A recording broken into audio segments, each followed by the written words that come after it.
Hello, dear friends. Welcome to Kardec Radio, where we're here to nourish our souls. I'm Nora, the host of this program, Thoughts by Joanna, Angelis, and Divaldo Franco. In this amazing book, this pair, right? They are super duper coaches, counselors for us. A lot of these lessons are more about the practice, so we know, but we just got to put them into action. Today's studies, it's really powerful. And just a quick reminder, we are in that part of conscious and health, which is like the middle section of the book.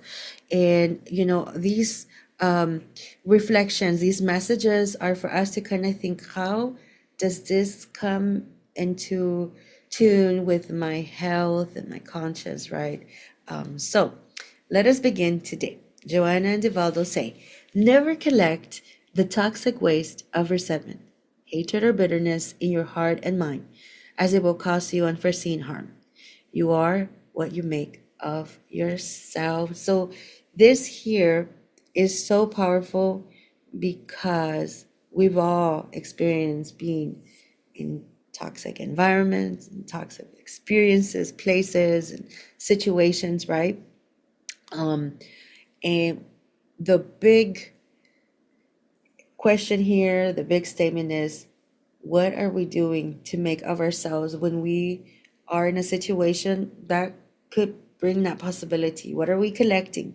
Are we getting rid of the waste, or we're actually carrying it along, right? And this beautiful quote encapsulates the profound truth about the power of our thoughts and emotions, right? To fully embrace it, friends. Let's kind of break it down into maybe three actionable steps, not that they're the only ones, but to kind of guide us a little bit into what we can do, right? So the first thing we can think of is release those negative emotions. So this first step is to release the toxic waste of resentment, hatred, or bitterness.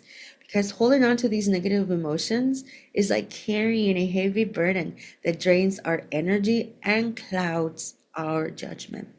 So, one way to really be in this active state of releasing negative emotions is to practice forgiveness.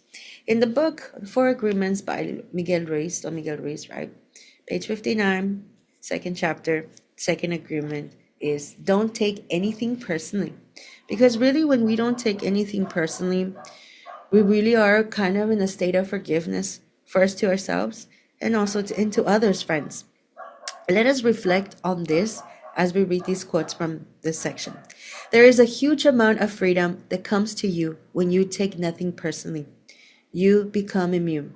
Someone can intentionally send emotional poison, and if you don't take it personally, you will not eat it again. Here, as Joanna says, this toxic waste, what are we doing? Are we collecting it or letting it go?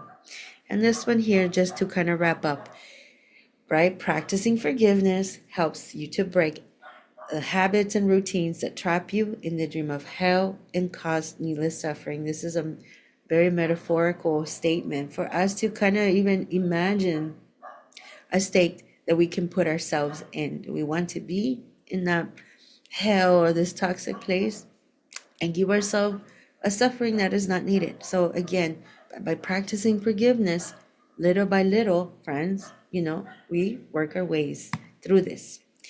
The second step or second thing we can do to fight off this is to cultivate positive thoughts, right? In other words, we can replace negativity with positivity. Let us think of this idea. Our mind is like a garden. What we plant and nurture will grow. In this book, Divaldo and Joanna, again, The Psychology of Gratitude, let's think about how can we cultivate positive thoughts? Well, now it's to practice gratitude. On page 59, we have some powerful statements for us to kind of think about this as we're working towards this step. Joanna says, Divaldo, gratitude is the subtlest of psychotherapies for ailments afflicting societies, which consist in great part of infirm spirits. When individuals are capable of offering it unpretentiously and spontaneously, they produce a psychic environment of harmony that is self-beneficiary as well as advantageous to those around them. Gratitude must become a natural habit in the mature behavior of all human beings. It requires training to achieve such state, a daily practice due to the constant presence of the shadow and so forth. Friends, this is amazing because here we have this, very spiritist idea for us to remind ourselves that we are in a world of their spirits, right? And energy. And when we are practicing gratitude, right, in these environments or in these situations, we're working those shadows out. We're getting rid of that toxic waste that is unnecessary. And we're working towards this till it become love that says spontaneously, right? Till it becomes something that really roots and from us. And maybe in the beginning, in certain situations, a little rough, we have to be more conscious of it, and then before we know it, it's just happening. It's like learning. We learn something new. We kind of have to first to be very conscious, step one, step two, but then, right, we go through this. So in thinking about this, it is doable, right? And to show ourselves grace, because we know if we need to practice, it's it's a lifelong learning, which takes us to the next thing, right? The final step, right? Take responsibility for our growth. So we are what we make of ourselves, which is what Joanna states. So now, what are we doing of this? So our thoughts and actions and attitudes really shape our reality. And this idea, how to commit to lifetime learning. There's this beautiful book by Sarah Young, and oh my, it's so gorgeous. These are just devotional prayers. Jesus listens. Friends, to commit to lifelong learning means we're going to be in a situation, trials, tribulations, challenges, and it's going to be tough sometimes. But when we understand that this commitment is not about us, but walking with Jesus, right? It becomes such a great release, and it's not about us anymore, but about being a team players. Let's read this beautiful prayer.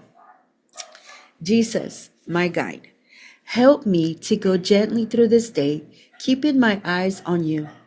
I ask you to open up the way before me as I take steps of trust along the path of life, with you as my guide. Sometimes the way before me appears to be blocked. I've discovered that if I focus too much on the obstacle or on searching for a way around it, I'm likely to go off course. So I need to stay focused on you, the shepherd who is leading me along my life journey. If I keep my eyes on you, the obstacle will be behind me before I know it, and I may not even understand how I passed through it. This is an important secret of success in your kingdom. Though I remain aware of the visible world around me, I want to be primarily aware of you. When the road before me looks rocky, I know I can trust you to get me through that rough path.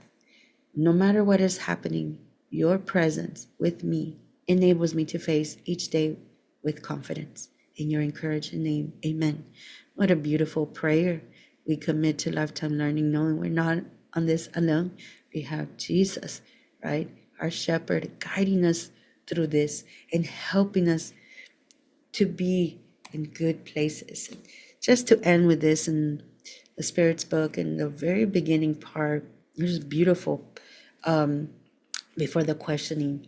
There's something that one of the spirits leaves for us that I think is so important, because this this lesson today is tough, but we can do it. And the spirits say, do not be discouraged by critics. You will encounter malicious detractors, especially those with interests lie in maintaining existing maltreatments, those whose interests lie in maintaining existing maltreatments and exploitations.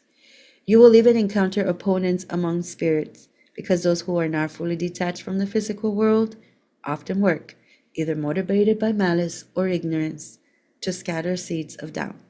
Believe in God and boldly forge ahead. We will be with you to support you every step of the way, and soon the truth will shine like a great beacon, spreading light to every corner of the earth. So we can imagine this, friends, right? Imagine this light instead of being in these environments of toxicity, right? Of resentment. We can be in light. We have so much support. but it's on us, right? It is on us. That is today's lesson. Beautiful, beautiful. Friends, until next week, same place, same time. Let us remember that we are loved. Bye, friends.